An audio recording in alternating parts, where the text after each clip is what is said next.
Hi everybody, today I'm here with Spencer from Latitude 43 Heating and Cooling, and he's going to go over some questions about HVAC systems that we all have. So Spencer, why should homeowners keep up with routine maintenance? So routine maintenance is probably one of the most critical pieces to the long life of an HVAC system, especially let's say early on in the system. Say the system was just installed. One of the biggest reasons you want routine maintenance is one, you want to keep the health of that system strong, right? So we have a brand new system. We want to keep the fins clean. We want to keep everything checked up on it. That's going to keep it running strong. These things, they live and die on airflow. So keeping filters changed, checking on the heat exchangers, keeping the burners clean, cleaning the flame sensors, all these little things we can do to improve efficiency is what we want to make sure we're doing on the front end. Mm-hmm. The other big reason is from a warranty standpoint with the manufacturer, say Carrier or Trane or Goodman, whoever it is, oftentimes, not oftentimes, 99% of the time, if there's a warranty issue that we run into, say you need a new inducer motor or you need a new gas valve, oftentimes if you don't have a service record for the last couple of years, oftentimes that warranty claim can be denied. They'll say it was due to neglect of the system. Yeah. Okay. Which really puts us in a tough spot because we try to go to bat for the homeowner, but at the end of the day, we're not the ones who can put the stamp on that warranty claim. Sure. Ultimately, the manufacturer does that. Okay. So we always encourage folks that after an install to get on a club membership with us. We come out twice a year and we're able to maintain the AC system, the furnace system for folks. So really to preserve the health and longevity of the system and to also ensure that you're keeping up on the warranty status of your new systems. Yeah. I would say on the opposite end of the spectrum, once you're out of that warranty period, which is often 10 years, so once you're getting into systems that are 11 years old and beyond, 15, 20 years old, at that point, you're really looking to maximize the life of your system. Mm-hmm. And that's really when you want to start keeping tabs on, okay, what is the health of my equipment at this point? Again, these things, they live and die on airflow. So how does my inducer motor look at this point? How does my blower motor look at this point? How does my heat exchanger look at this point? These are all things we're able to look and check and say, hey, this is safe to run this year for you and your family. You guys are good to go. But by the time year 16 rolls around, and we can identify, hey, you have a crack developing in this heat exchanger that's going to expose your family to carbon monoxide. Mm-hmm. We should either replace this heat exchanger or get you a new furnace. That's something you're going to want to know about. Yeah. So yeah. We always encourage routine maintenance. Our big thing is providing safety, health, and comfort in that order. So from safety, efficiency, health, all those different things, it's just super vital, super important. Yeah, so. Definitely. Well, and I like the idea of like a 2 appointment per year checkup.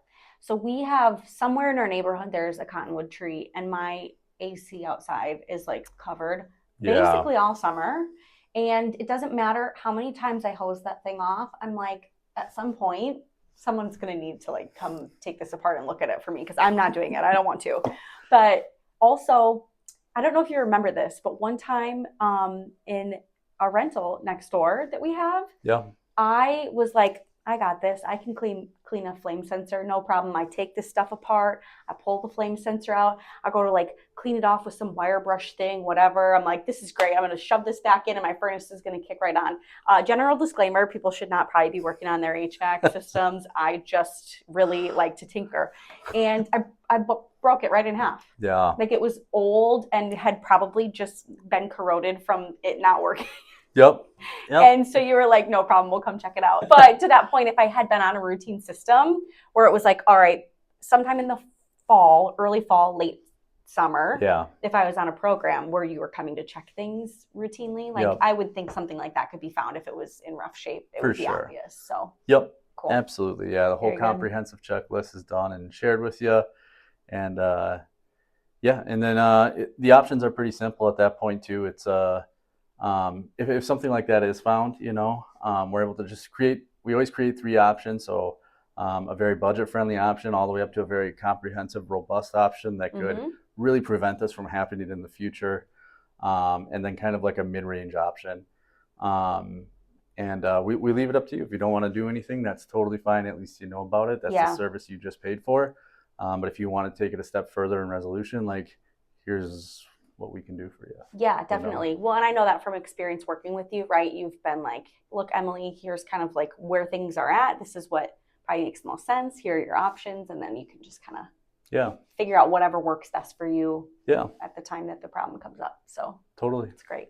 Good. Cool. Anybody buying a house, one of their major concerns with health of their furnace air conditioning system is going to be cost to replace, right? Obviously, if there's a chance to do repairs, that's always ideal. But it's a big ticket item. It is. So I'm sure it's like a very complex thing to answer because all the systems are going to be a little bit different. But do you have, like, what would a stat be on like the average residential furnace or AC replacement? And you're absolutely right. It is a very nuanced answer. There's very entry-level systems and there's very complex systems. Okay. On average, with a furnace, you could look anywhere from $6,000 to maybe $9,000 on a furnace system. Okay.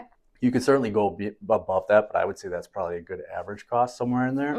And probably about the same with an AC system. And there are a lot of great financing options out there. And the great thing is, with how great financing has become and the variety of options that are out there, like even us as a smaller company, we're able to offer financing in-house.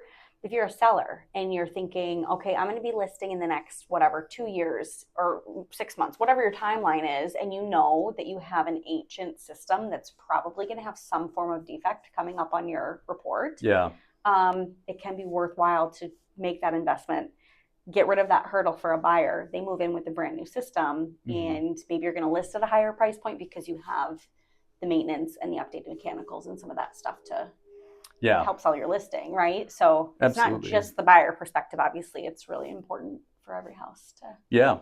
And the peace of mind warranties that come with that would be transferable to a new owner or anything like that as well. Very cool. Is it based on manufacturer for the warranty, or what does a warranty kind of look like for that? There would be manufacturer warranties that would come with the equipment that's installed. Us at Latitude 43, we offer a 10-year labor warranty. Wow. So we actually purchase a separate labor warranty. Very cool. With every install, just to add that peace of mind.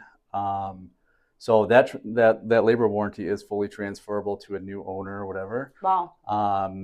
So those kind of peace of mind things, they do hold value. And it is at the end of the day there to benefit the homeowner, whoever's living there, whoever is the end user, to just know that they're going to be taken care of. Because, like I said, your home is your oasis. When you come home, that's where you want to be comfortable. Yeah.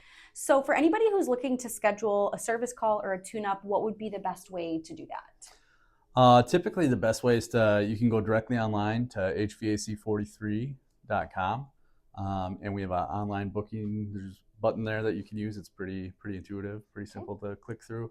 Or you can call 608-438-5597. Perfect. And, get scheduled there. Sounds great. Yeah. Good. I will also insert links to the website in the comments below, so we'll get that in there in case anybody needs a quick link. Why is HVAC important beyond comfort? The biggest thing is your family's safety.